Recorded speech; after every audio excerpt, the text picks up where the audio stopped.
রোহিণী যাবার পথে বাঁদিকে রয়েছে চা বাগান আর ডান দিকে এই সেই বিখ্যাত দার্জিলিং টয় ট্রেন লাইন।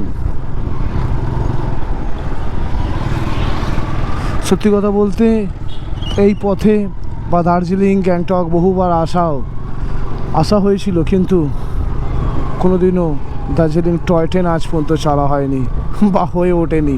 কারণ আমি যে নিজের টয় ট্রেন নিয়ে আসি সেটা হলো আমার বাহন, আমার বাইক, এতে করেই ঘুরে বেড়াই সারাদিন। তাই আলাদা করে আর টয় ট্রেন চড়া হয়নি। আর পিছনে অ্যাম্বুলেন্স, আগে ওনাকে ছাড়ি তারপর কথা। ও পুলিশের গাড়ি। যাই হোক, এখন আমরা রোহিণীর পথে যাচ্ছি, রোহিণী হয়ে কাশিয়াং।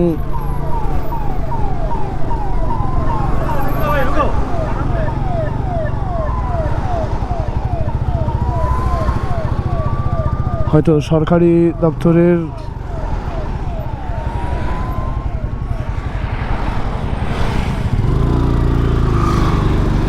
দপ্তরের কোনো উচ্চপদস্থ অফিসার বা আমলা বা মিনিস্টার যাচ্ছে, তাই হাই সিকিউরিটি।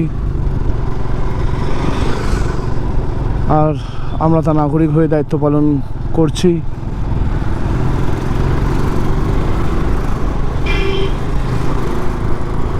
তো আজকে প্রথম ডেস্টিনেশন হলো আমাদের রোহিণী হয়ে কার্শিয়াং, এক খুব সুন্দর জায়গা।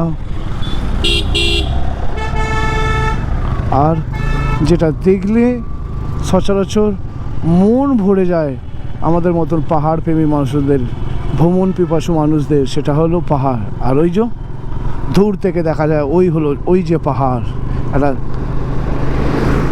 যেহেতু আজ আকাশ পরিষ্কার, তাই দূর থেকেই দেখা যাচ্ছে